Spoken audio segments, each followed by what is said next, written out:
Olá, turma! Vamos agora dar nossa continuidade ao nosso conteúdo sobre matéria. Só que antes de a gente dar continuidade sobre esse assunto, vamos começar a correção das atividades que a professora deixou de tarefa de casa semana passada, tá? Então pega o teu livro, pega o teu lápis, pega a tua borracha e vamos começar. Vamos lá na página 17 do livro de vocês, onde tinha uma parada obrigatória. E lá vamos começar com a questão 11. Observe a imagem a seguir. Então, se você observar a imagem, tem uma menina comendo um prato de salada, um suco, uma jarra. E a pergunta é assim: justifique por que a salada é classificada como uma mistura. A salada é classificada como mistura porque é formada por diversos alimentos, que por sua vez são formados por diversas substâncias. Aqui é um exercício extremamente simples, mas para ficar muito claro para vocês que mistura é quando você põe diversas substâncias juntas. E essa mistura, principalmente, você consegue ter uma visão mais clara quando ela é heterogênea, que é o caso da salada. Você consegue ver vários tipos de substâncias misturadas, tá? Então, mistura não é um tipo só de substância, são várias colocadas num lugar só. 12. A imagem a seguir representa um copo com água mineral no estado líquido e pedras de gelo, que continuam sendo água, mas no estado sólido. O conteúdo do copo representa um sistema homogêneo ou heterogêneo? Justifique. Quando você olha para essa imagem, você consegue discernir, você consegue diferenciar o que é água no estado líquido e consegue diferenciar o que é água no estado sólido. Só pelo fato de você fazer essa diferenciação, já significa que é heterogênea. Uma substância homogênea, quando você olha aquilo lá e você não consegue diferenciar. Você não consegue ver nada no estado sólido, não consegue ver nada no estado líquido ou no estado gasoso. Tá tudo uma coisa só. Já uma substância heterogênea é quando você olha, no caso esse copo, e você consegue diferenciar. Então trata-se de um sistema heterogêneo, pois não apresenta aspecto uniforme, não apresenta um aspecto só, não está liso, você consegue diferenciar. Professora, mas os dois são águas, não tem problema. Diferenciando uma substância da outra, você diz que é heterogêneo. Continuando, pessoal, página 17 ainda, exercício 13. Ao realizar uma pesquisa para um trabalho de história, Paulo encontrou um texto falando sobre o uso do granito desde a antiguidade. Lembra que no texto de vocês e na aula passada a professora também usou o exemplo de um granito. Então, Paula procurou informações sobre o que é granito e encontrou a imagem a seguir. Olha lá, uma pessoa segurando uma pedra de granito na mão. Com base na imagem, responda. Letra A. O granito pode ser classificado como uma mistura heterogênea ou homogênea? Então, baseado naquilo que a professora acabou de dizer, você olhando aquele mineral é heterogêneo, você está vendo várias cores diferentes. Que informações justificam sua resposta? De acordo com a imagem, é possível distinguir diferentes cores ao longo do granito, na extensão do granito, caracterizando uma diferença na composição de cada porção. É isso que justifica o fato de ser heterogêneo, são várias cores ao longo do granito. C. Cite outros 3 materiais sólidos que são misturas heterogêneas. Pessoal, essa questão é uma resposta pessoal, mas aqui a professora colocou algumas coisas, como areia de praia, porções de solo de um jardim, mármore, madeira, entre outros, tá? Fica a critério de vocês, lembrando que toda mistura heterogênea você consegue fazer diferenciação do que foi misturado. 14. Durante uma atividade prática no laboratório, o professor disponibilizou a substância água aos alunos, que a utilizaram para preencher alguns frascos, os quais depois foram tampados, como representado na imagem a seguir. Virando a página, no caderno os alunos escreveram que no interior dos frascos havia uma mistura heterogênea. Considerando a água e o ar um sistema, justifique a conclusão dos alunos. No interior do frasco existe 2 fases. Então, uma fase líquida, que é a substância água, e uma fase gasosa, formada pelo ar mantido no recipiente após seu fechamento. por isso trata-se de uma mistura heterogênea. Então foi algo que os alunos chegaram a uma conclusão e não está errado, porque a gente consegue ver o ar e a água, por isso que eles falam que é heterogênea. Se o professor estivesse avaliando apenas o líquido, você diria que é uma substância homogênea. Como o professor falou, avalie o frasco. Dentro do frasco está ar e água. Vocês têm que ter isso bem claro para vocês. Qual que é o ponto? Qual que é a referência? O que o professor está querendo saber? Ele quer saber dentro daquele frasco. Dentro do frasco nós temos ar e água. Se o professor pedisse só o líquido, seria homogêneo. Como é o frasco, é heterogêneo. Certo, pessoal?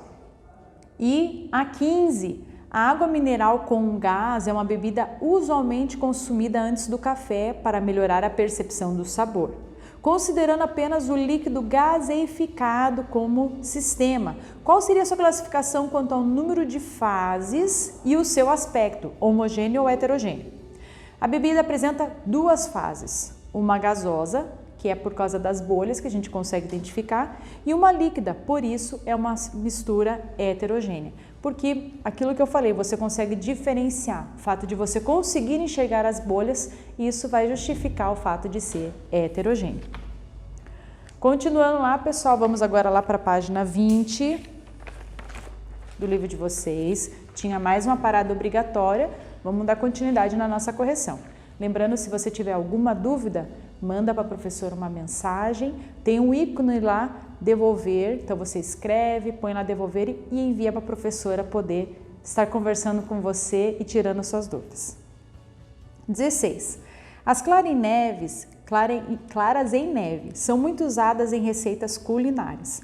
Para produzi-las, deve-se bater somente as claras de ovos, sem as gemas. No início, percebe-se a formação de grandes bolhas de ar incorporado.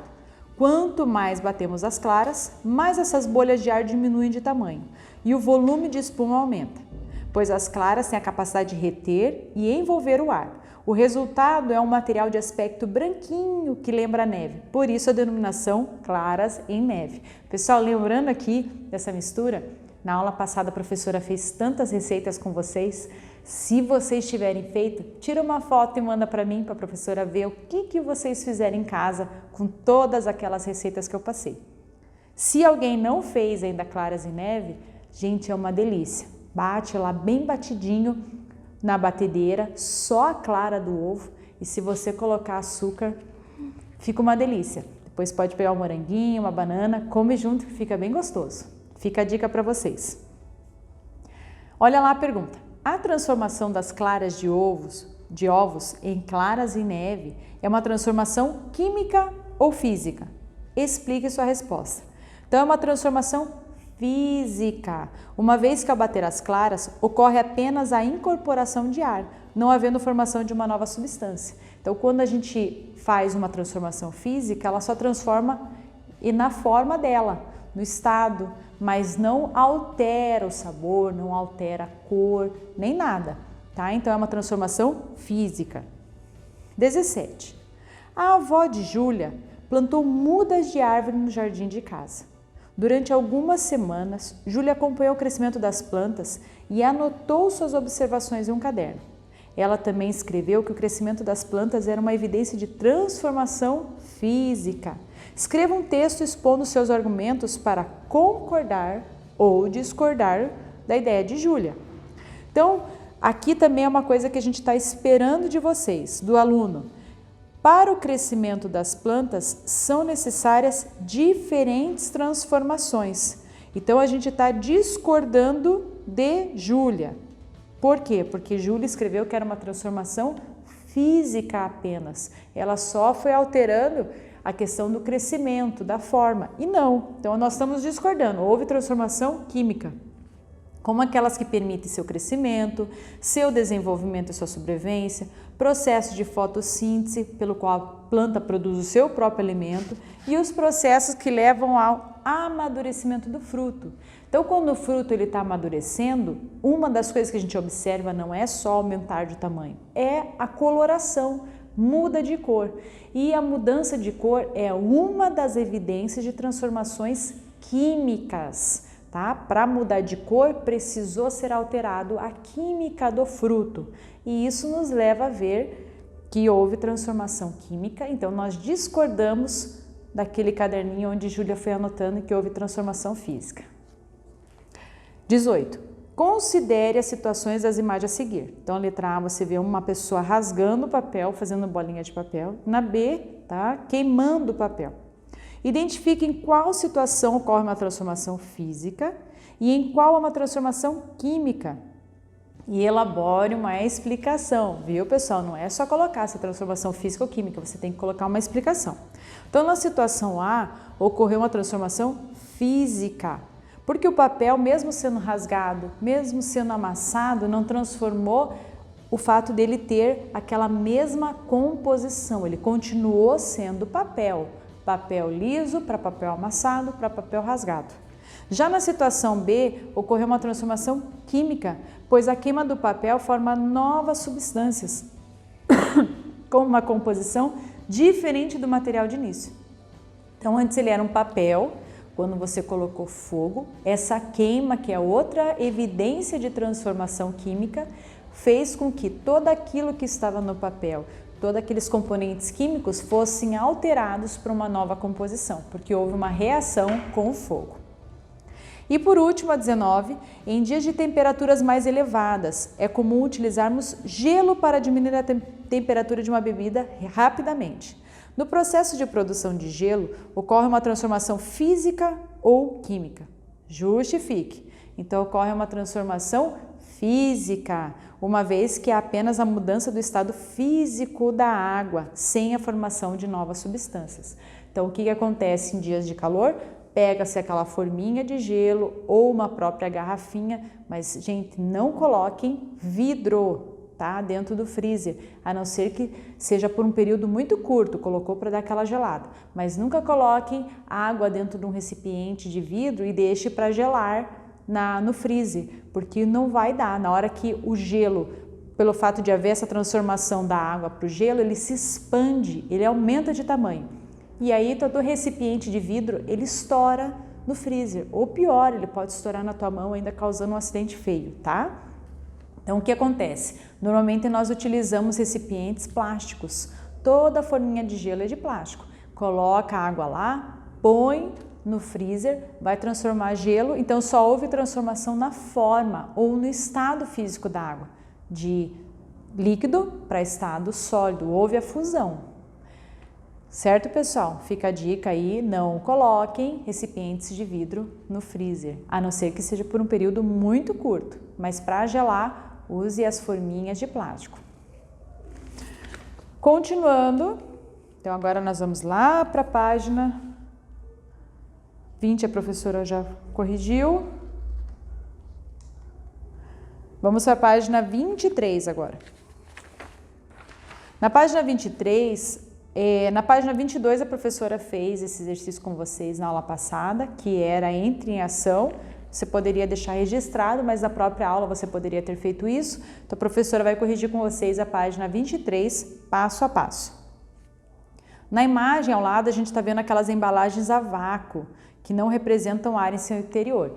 Então, é colocado algo, um tipo de matéria dentro do plástico, e daí tem algo que suga todo o ar e aquele plástico fica grudado naquele elemento dentro e é retirado todo o ar do interior. É uma forma de manter com uma conservação maior, para manter mais tempo conservado aquele alimento, ou roupa, ou aquilo que a pessoa precisar fazer. Então, vamos lá. O gás oxigênio presente no ar pode participar de muitas transformações químicas. Entre elas, algumas causam a deterioração de alimentos, que já é começar a se decompor o alimento, começa a entrar em estado de putrificação. E aí, o fato de você tirar esse ar vai melhorar. Para aumentar seu período de validade, eles podem ser embalados a vácuo, conforme o exemplo apresentado ao lado. Para tanto, o ar é retirado do interior da embalagem, que passa a apresentar o aspecto mostrado na imagem. Vamos lá. Letra A. Quais alterações podem ser perceptíveis em alimentos consumidos no dia a dia que indiquem que eles estão se deteriorando? estragados, quais são as evidências que nós podemos ver? Algumas das alterações que podem ser facilmente percebidas quando o alimento está deteriorado são mudanças na cor, no sabor, na textura e no cheiro. Tá? Então é muito comum a gente encontrar às vezes aquelas bolinhas já feitas de bolor, que você já vê a coloração meio esverdeada, você já vê o alimento, se é uma fruta, uma verdura, você já vê ali amassadinho ou meio preto naquela região. Peixe ou carne, o cheiro muda bastante. Então são alterações que nós estamos identificando que aquela comida já se deteriorou. B. De que modo as embalagens a vácuo pode aumentar o período de validade de um alimento? Então nas embalagens a vácuo, como o ar é retirado, e é no ar que tem esses micro-organismos que começam a deteriorar os alimentos, então você vai minimizar a ocorrência de transformações, você vai diminuir transformações químicas que envolvem a presença do gás oxigênio. Gente, não acontece, professora, então a embalagem a vácuo não vai se deteriorar porque não tem gás oxigênio? Não, em algum momento ela vai perecer, ela vai ser perecível, vai estragar.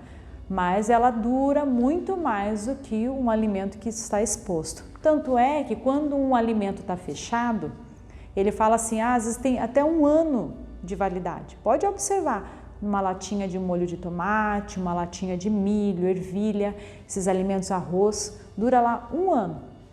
Daí está escrito assim na embalagem, após aberto, consumir no máximo 3 dias, 60 dias, cada produto tem a sua validade. Mas por que a validade diminui tanto? Professora, por que diminuiu de 1 ano para 3 dias? Porque agora que você abriu, ele ficou em contato com o gás oxigênio. E no gás oxigênio nós temos os micro-organismos que são responsáveis para deteriorar, para decompor os alimentos, que fazem parte da cadeia alimentar. Correto? Continuando lá, professora, passou bastante tarefa de casa, hein? Para vocês estudarem. Vamos continuar. Página 24 do livro de vocês tem outra parada obrigatória. Exercício 20. Observe as imagens e determine se ocorreu uma transformação física ou química no material. Justifique cada resposta. E no caso de transformação química, indique a evidência. Então vamos lá. Primeiro exercício aqui, né? Primeiro exemplo. Cenoura cozinhando. É uma transformação física, porque ao cozinhar a cenoura, há mudanças na consistência. Então a cenoura ela é muito dura, uma verdura dura. E quando você cozinha, ela vai ficar molinha. Então foi uma transformação física, não alterou a química da cenoura. B. Água fervendo. Transformação física, porque quando a gente aquece a água, ela só muda de temperatura, de estado físico, mas ela não deixou de ser água, então é transformação física. C. Uma maçã exposta ao gás oxigênio. É uma transformação química, porque como a cor foi alterada, cor é um sinal de transformação química. E a D, uma vela queimando. Você tem as duas, você tem tanto uma transformação física quanto uma transformação química. Por que transformação física? Porque houve só o derretimento da parafina. Então a parafina é uma substância que forma a vela, então ela está ali no estado sólido, quando ela aqueceu, ela derreteu. Então isso é uma transformação física. E transformação química no pavio, que é aquela meio que cordinha que vai botar fogo, e na parafina em contato com a chama também, porque houve uma queima. E essa queima, o fato de ter luz e calor, é outra evidência de uma transformação química. Pessoal, muito importante saber diferenciar transformação química de uma transformação física. E eu espero que isso esteja bem claro para vocês. Página 25 agora. Exercício 21. Quando observamos um bolo sendo preparado, podemos notar que diversos ingredientes são usados no preparo de massa, entre eles ovos, leite e açúcar.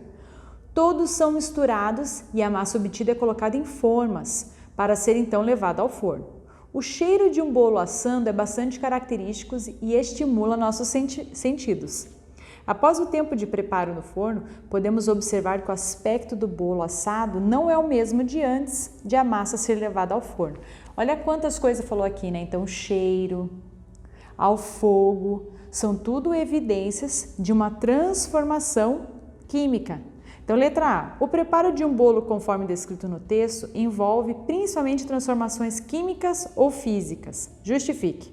Então, conforme as etapas descritas no texto ou acima, o preparo de um bolo, a professora está junto aqui. Então, o preparo do bolo assado apresenta características diferentes da massa obtida antes de ser levado ao forno. Então, ele teve transformações químicas e o resultado final não é igual ao do início. Então, o resultado final de um bolo não é só o ovo, não é só o leite, não é só a farinha, é a mistura de tudo isso. Então, esses componentes químicos antes, ovo, leite e massa, se uniram e formaram uma nova substância química. E o fato de ter passado pelo calor, o fato de ter mudado de cheiro, são tudo evidências que houve transformação química. B. Quais evidências desse tipo de transformações podem ser percebidas? Então, alteração no aroma, na cor, na textura do sabor do bolo assado, que são distintos da característica de massa obtida apenas pela mistura de ingredientes. Então, alteração do aroma, cor, textura e crescimento da massa. São evidências de uma transformação química. Continuando, 22. A casca dos ovos de galinha é composta de muitas substâncias, entre elas o carbonato de cálcio. As conchas que encontramos nas praias também são formadas por essa substância. Qual substância? Carbonato de cálcio. A imagem a seguir mostra o que ocorre ao colocarmos um ovo com casca imerso em um recipiente contendo vinagre. Isso também seria observado em vez do ovo colocássemos uma concha. Então, ele colocou o ovo com casca dentro do recipiente com vinagre. Sabe-se que nesse processo ocorre uma transformação química, ele já está afirmando, está havendo uma transformação química. E qual que é a principal evidência disso? Então, foi a liberação do gás. Então, a liberação de gás é uma evidência química. Professora, por que vai acontecer isso? Porque o vinagre é um composto químico reagindo com o carbonato de cálcio, ele faz liberação de bolhas, liberação de gás. E aqui nós encerramos os nossos exercícios e a professora vai dar início, se você ainda tiver com o teu livro, continua ali na página 26 e nós vamos entrar no conteúdo agora sobre separação de misturas. Tá? Então, a gente viu o que é mistura, que tipos de misturas tem, quais são os tipos de transformação, química e física, se ela é homogênea, heterogênea. E agora nós misturamos tudo. Vamos separar agora? Vamos depois misturou. Agora a gente vai começar a separar e entender como é feito esse processo de separação. Por quê? Porque na humanidade hoje, nós precisamos muitas vezes misturá-las para ter uma nova substância. Por quê? Porque a gente usa no dia a dia para limpar a casa, limpar banheiro, ter os produtos químicos que são utilizados para limpeza geral no dia a dia. Nós precisamos das misturas para fazer novos objetos, para ter a nossa tecnologia. A gente precisa misturar eles para fazer comida, né, para ter os medicamentos, mas também nós temos coisas na natureza que nós precisamos separar para a gente obter apenas um elemento. Então, quando a gente fala separação, significa que elas já estão misturadas e agora a gente quer obter apenas um elemento da natureza. Então, vamos lá. Lembrando vocês, pega o teu fichário, pega a tua caneta, faz bem caprichadinho, coloca lá Seduca Journey, coloca Curitiba, a data de hoje, coloca qual que é o nosso princípio, coloca o nosso objetivo e coloca o tópico separação de misturas. Deixa bem registrado porque todos os slides dos professores é uma forma da gente poder resumir o conteúdo, deixar de forma mais clara para você entender, tá bom? Então vamos dar início ao nosso conteúdo agora, separação de misturas. Qual que é o objetivo dessa aula? O objetivo da nossa aula de hoje, separação, é selecionar métodos mais adequados para a separação de diferentes sistemas. Então, é ensinar vocês que hoje existe o método adequado para a separação de uma mistura. A professora vai dar um exemplo simples. Imagine se eu estou lá fervendo o meu leite e ele formou a nata. Já viram o que é nata? A nata continua sendo leite, mas em outra formato, é como se fosse mais a gordurinha do leite. Imagine eu pedisse assim, vou pegar uma pinça de tirar a sobrancelha para tirar a nata.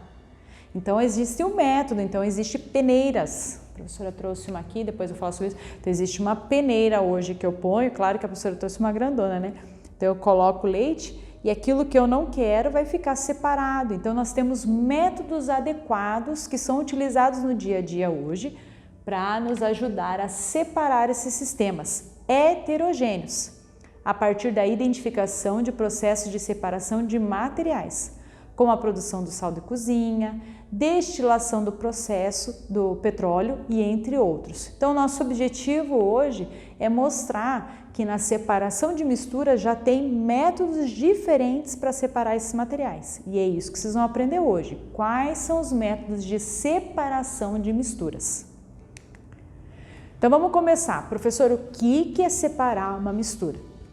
Então, separar uma mistura envolve isolar os diferentes materiais e substâncias que a compõem. Lembrei agora isolar, né? Então, se eu tenho numa sala de aula, tá um aluno que está falando demais, às vezes a professora isola ele do grupo, tira ele, põe ele mais retiradinho para poder ficar mais em silêncio a sala de aula, né?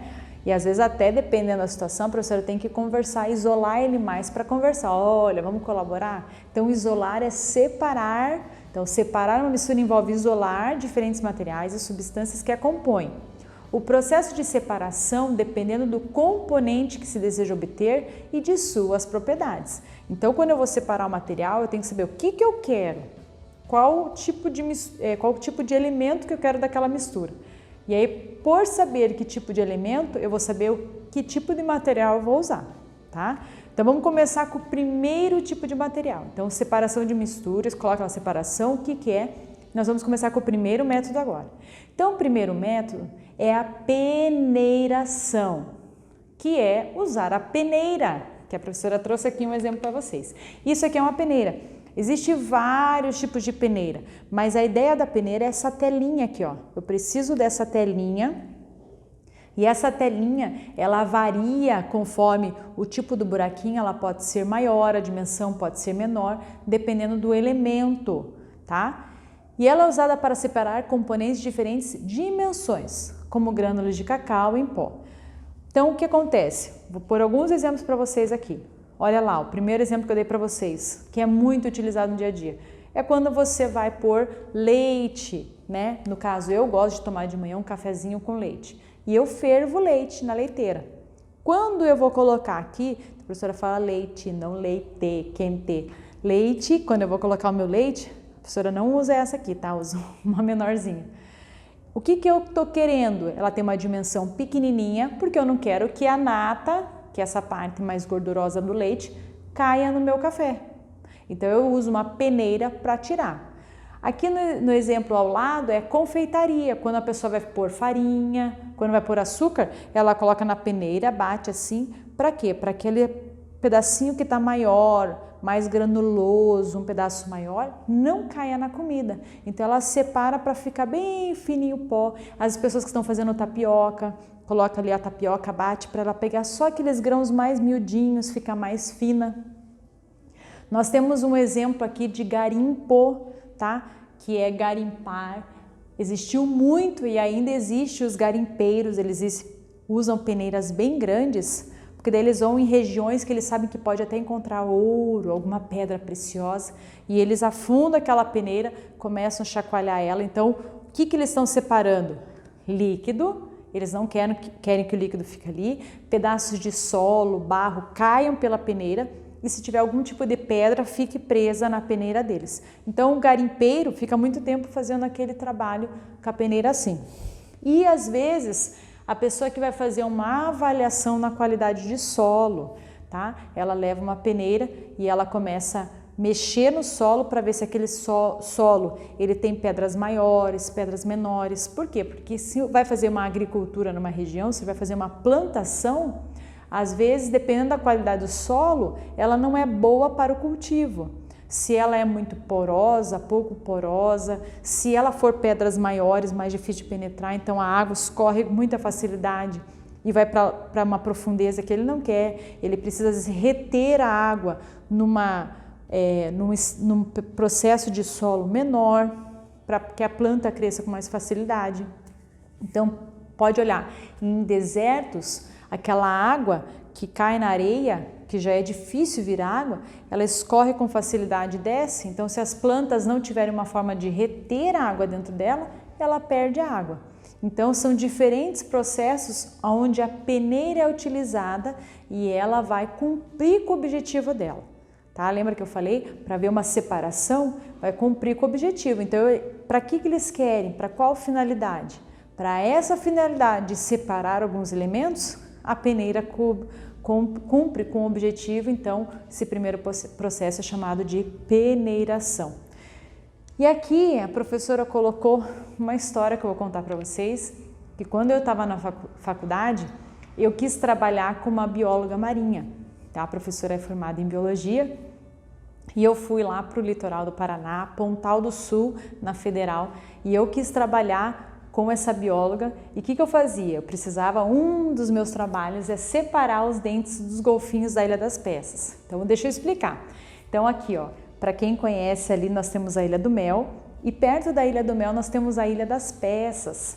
Então, a professora pegava, ia com um pescador de barquinho ao redor da Ilha das Peças. E se tivesse algum golfinho morto, a gente precisava fazer coleta de alguns materiais. E um desses materiais era a cabeça do golfinho. Né? Se já tivesse morto, a gente cortava fora e levava. E lá onde tinha o laboratório dela, ela tinha os freezers, onde ela colocava as cabeças congeladas. E um dos trabalhos da professora era colocar numa panelona, ferver aquela cabeça do golfinho. E aí o que acontecia? Aquela carne derretia, é bem nojento mesmo, tá, pessoal? Já estava em estado de putrificação há muito tempo. Então saía toda aquela carne e ficava os ossos. Só que daí nós usávamos peneiras. Ela tinha aqueles tanques grandes, a gente jogava, depois de fervida, a gente jogava aquela panela com aquela cabeça cozida dentro das peneiras. E aí a gente começava a mexer e separava com pinça, e eu tinha que pinçar os dentes dos golfinhos. Esse aqui foi um trabalho que a professora fez e eu lembrei que nós usávamos peneira. Então a professora quis colocar aqui, mostrando para vocês um dos trabalhos que a gente fez, e eu fazia peneiração, porque o fim, né, o nosso objetivo era pegar os dentes do golfinho, separar para saber, a gente fazia um levantamento, quantos golfinhos morreram naquele mês, quais eram as causas da morte, se ele estava com os dentinhos tudo em ordem, tá? Era um dos trabalhos que a gente fez. Então, a primeira forma de separação de misturas é a peneiração. A segunda forma se chama filtração, tá? Tá na página do livro de vocês, página 27. O que é a filtração? Utiliza-se uma superfície porosa, que se chama o filtro, para separar misturas heterogêneas. Então, a professora trouxe um exemplo de um filtro que nós utilizamos no dia a dia. Tem aqui uma imagem, né? Então, aqui embaixo tem do café. Para fazer o café, então a gente utiliza esse filtro aqui. É uma superfície extremamente porosa. Por quê? Porque eu vou colocar o pó do café e eu não quero pó no meu café. Então, se eu utilizar a peneira, pensa lá, se eu colocar o pó do café aqui, essa peneira não vai segurar. Ela vai fazer com que os pozinhos de café passem. E não sei se alguém já provou o pozinho de café, é horrível, não dá para tomar o pó do café. Então a gente coloca aqui o pó do café e quando eu despejo aquela água fervendo, ela faz com que o sabor do café ele vai se misturar aquele líquido com o pó, vai ter uma transformação química, porque vai alterar o sabor e vai sair o café. E o pó vai ser retido por essa superfície porosa. O que mais nós temos exemplo de filtro? Então nós temos o filtro da água. Esse aqui era muito utilizado antigamente, filtros de barro. Muitas pessoas ainda têm, porque algumas pessoas dizem que é o melhor filtro que existe para purificação da água, é o filtro de barro. Hoje é muito comum nós termos filtros que você coloca diretamente na torneira. Dentro dele tem um refil, que é um filtro também que vai reter as impurezas e vai deixar a tua água mais pura. Aqui a professora colocou um exemplo de filtro de piscinas, tá? Quando a pessoa tem ali uma piscina, ela coloca um motor. O que é esse motor? É um tubo que sai da piscina, vai passar aquela água, passa pelo filtro e ele devolve para a piscina. Então tudo quanto é impureza vai ficar retido nesses superfícies porosas que seguram a sujeira. Não sei quantos já viram, às vezes o pai ou o vô tira aquele filtro para limpar, já está preto, né? De tanta impureza que reteve. Aqui é um exemplo de um filtro do ar-condicionado do carro. A professora nunca tinha visto antes um filtro do ar-condicionado do carro, mas ele é desse jeito. E se você colocar na internet também dá para ver como que é um filtro sujo, porque ele reteu a sujeira. Nós temos o filtro do ar-condicionado e vocês sabiam que nós temos um filtro dentro do nosso corpo? Então é aqui, ó, o nosso nariz. Por isso que ele tem os pelinhos, ele é úmido, por quê? Porque a ideia do nariz é ele filtrar as impurezas do ar. Então no final do dia ou quando você acorda, qual que é o ideal? Assou o teu nariz, faz a limpeza dele, eu sempre brinco lá na minha casa, né? Faz a limpeza do teu arzinho condicionado, tira toda a sujeirinha que ele reteve durante o dia, porque você utilizou o dia inteiro e ele ficou limpando as impurezas que entraram lá, tá? Então, olha, nós temos um filtro natural que Deus colocou no nosso corpo, né? Que é o nosso nariz. Então, outro processo de separação de misturas heterogêneas é a filtração. Próximo exemplo que nós temos se chama decantação. O que é decantação? É um processo usado para separar misturas homogêneas que apresentam componentes e densidades diferentes. Nesse processo, a mistura é deixada em repouso. Um exemplo, lembra quando a professora colocou semana passada óleo na água? O que o óleo fez? Ele separou. São misturas com densidades diferentes, só que você precisa deixar em repouso para que isso aconteça. Então aqui é um exemplo quando nós temos sólidos misturados na água com líquidos e depois de um tempo em repouso aquele sólido ele vai cair porque ele tem uma densidade maior e é uma forma de separar sólido do líquido. Um outro exemplo que eu vi também, que é muito comum eles fazerem hoje, é a questão do sangue. Quando eles retiram o sangue, eles querem separar, saber o que é o plasma, qual que é a parte líquida do sangue em si, eles põem numa máquina e é chamado de centrifugação, porque eles mexem a grandes velocidades e isso faz com que separe, tá, a parte do sangue, que é um processo também de decantação que nós estamos verificando. Só que ao invés de ele deixar extremamente só em repouso, ele utilizou uma grande velocidade, mas por fato de ter densidades diferentes, acabou se separando. Outro processo que nós temos é a evaporação, está no livro de vocês, página 28, essa professora passou muito rápido.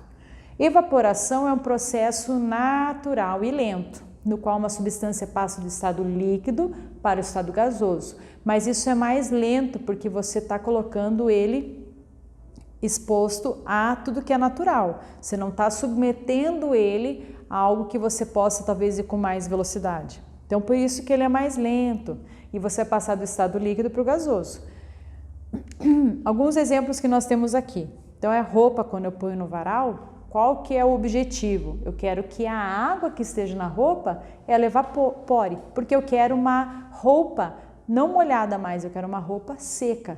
Então a roupa no varal é um exemplo de evaporação. Então é uma separação do que? Eu quero que a água não fique mais na forma líquida, eu quero que agora ela esteja no estado de vapor, que ela vá para o ambiente. Aqui é uma brincadeira, né? Mas é o cabelo secando naturalmente. Então eu estou com o cabelo molhado e agora por causa do ar ele secou o cabelo.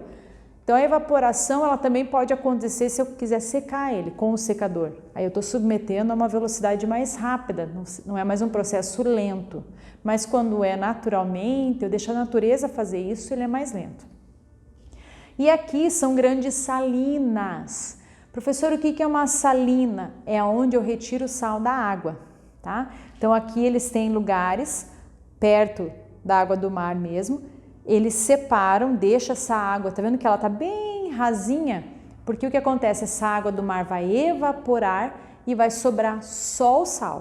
Sobrando só o sal, ele passa por um estado de purificação para te retirar as impurezas que estão no sal e aí ele se transforma no sal de cozinha, tá? Então no Brasil nós temos grandes salinas também espalhadas que é para nossa produção de sal. Outro tipo de separação de misturas, evaporação. E por último, o quinto, tipo de separação de misturas, nós temos a destilação simples. A destilação simples é quando eu não quero apenas um tipo de substância.